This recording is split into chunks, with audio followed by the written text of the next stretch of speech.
Welcome to the Childcare Director's Chair podcast. I'm your host, Erica Scosio, and I am beyond excited that you are here today. I hope that this is your very first time coming to our show. And if it is, text the show and let us know who we can thank for telling you about our podcast. So if you're one of my returning listeners, you already know I love you. Today's topic, I really want to talk about. It's something that can just kill your center. You know, the moment when someone comes to you with that just between us about a teammate, yeah, that's not helpful. It's not productive. And honestly, it's just messy. It's not gossip. That's sabotage. And the longer it goes unchecked, the harder it is to clean up. And in today's episode, we're calling it out and we're calling it up. You'll learn how to stop gossiping without sounding preachy, redirect your energy into growth, and build a team culture that shuts down drama before it starts. Well, how do you kill gossip? You have to kill it because if you don't, it will kill your team culture. So how to shut it down without sounding preachy? Well, gossip is dangerous. It creates cliques. It divides people instead of unifying a team. You get teams within the team, and that is not healthy for anyone. It undermines trust. If staff hear that someone was talked about behind their back, they'll start wondering, like, what's being said about me? And honestly, I don't care who you are. You know, if somebody's talking at the water cooler about Susie, they surely have no problem talking about you. It also derails productivity. When teachers are whispering, they're not planning, they're not collaborating, they're not focusing on the kids. And it kills your morale. Even your highest performers will disengage and feel like the culture is toxic. You've got to shut it down without sounding like HR or a hall monitor. So just reframe it with curiosity, not correction. Say, it sounds like something's bothering you. What outcome are you hoping for? Acknowledge the need to vent and then pivot. Like, I get it. You need to process it, but let's make sure we're focused on moving forward, not fueling the drama. And normalize naming the behavior, not the person. Something like this, like, let's talk about this as a team, a wide pattern, not a person-specific problem. That way they're focusing on growth and not blame. And typically, if gossip's going on, it takes more than one person. So clearly it isn't just Susie at the water cooler. There are other folks there.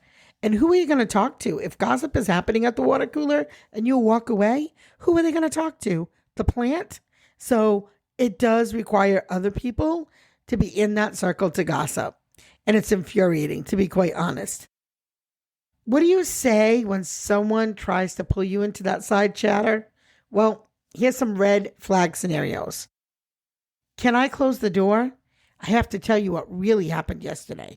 Or, don't say I said this, but, or you didn't hear it from me, but she totally messed up. Here's what's really happening. They're pulling you into a power triangle. It's not about problem solving. It's about aligning loyalties. They want to vent without being accountable. I hate when they say, well, don't say I said. Well, then what are you supposed to do with that? Right? You can't say anything to the other person. You can't resolve anything. Like, that's not the way to do it. So you want to redirect with grace and strength. You know, ask for the ownership. Maybe, have you had a chance to talk with her directly about it? Or refocus on your role as a leader. As the director, I want to support both of you in resolving this and not picking sides. And put the problem where it belongs. If this is about a classroom issue, then let's bring in your lead or set up a restorative conversation. But, really go to where the root of the problem is. Now, speaking of roots, when you have roots, you can have growth. So here's a mindset shift. Every complaint has a root. Every bit of gossip reveals something beneath it, whether it's frustration, miscommunication. For some folks, it's insecurity, or perhaps you have a broken system. If you can just dig a little, you can turn T into transformation. So let me give you a 3-step process to redirect. Number one is you want to acknowledge the emotion so that they feel heard. Like something like, wow, sounds like that really threw you off. And then ask for insight so they stop reacting and start reflecting. What do you think is at the root of that behavior? Or is this something that happens often? Or was it just a bad day? And then step number 3 is guide them toward leadership, even if they're not a lead. Like, what would a healthy solution look like for you? Or what would you want someone to do if the roles were reversed? That takes the power out of the complaint and gives it back to the person. And then the next thing you want to do is look at center-wide strategies for reducing drama.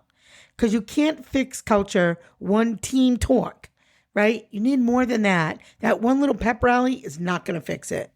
You need consistent systems that create a drama-proof environment. So here are some quick things you can do, like literally like 2 minutes max. Everyone shares one win, one challenge, and one word for how they're showing up today. So for me, one win would be productive. Being productive this week. One challenge could be, one challenge this week. Had some parent challenges. One word of how is showing up today. Showing up optimistic, right? So those are just some examples. And why it works is it normalizes real talk. It reduces emotional buildup. Plus it builds empathy. Like, oh, she's been overwhelmed too. I didn't know that. I didn't know.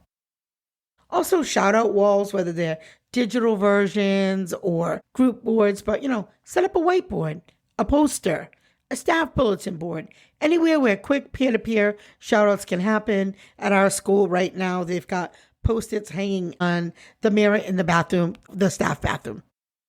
Why it works is it feeds connection.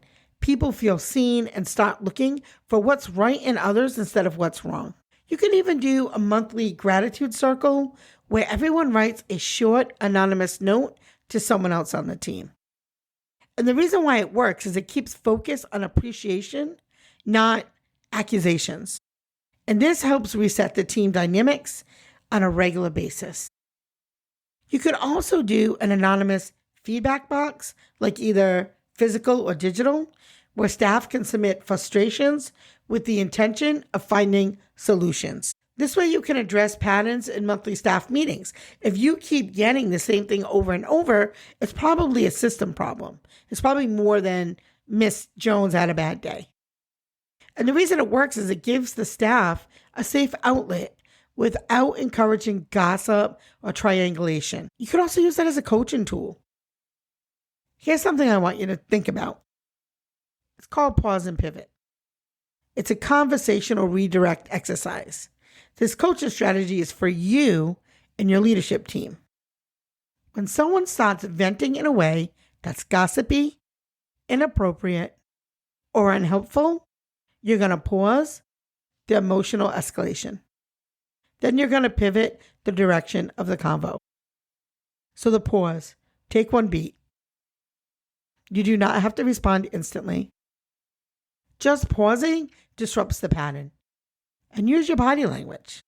Look away, shift your posture, take a breath. When you want to pivot, you're going to use redirect phrases with purpose. Like, can we talk about this in a way that builds them up, not tears them down? Or, what outcome do you want from this conversation? Or, is this a vent or are you looking for a way to solve it? Maybe you can even try this one. I'd rather we bring this up directly to her than talk about it here. And to me, that's very respectful. It respects both people, the person who has something to say, and the person who isn't there to, I don't want to say defend themselves, but to add their contribution to the conversation. Practice it with staff. You can role model, or you can role play at PD sessions. You can let teachers come up with their own redirect phrases so that they feel authentic, or post a few go-to phrases in the staff room or in the leadership binder. So here's my closing thoughts for the day. Gossip is easy. Really. Spineless and easy. Gossip is easy. Leadership is hard. but one moves us forward and the other keeps us stuck. When we stop treating gossip as harmless and start recognizing it as sabotage, we create space for real growth, real connection, and real leadership. Your center deserves that, and so do you.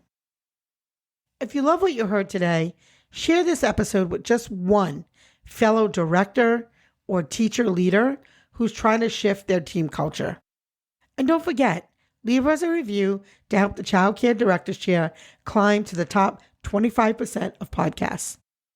Your voice helps bring powerful leaders together to join in this movement. So that's all for today. I hope your day is great. Thank you for tuning in. As always, this is Erica signing out. Have a great day.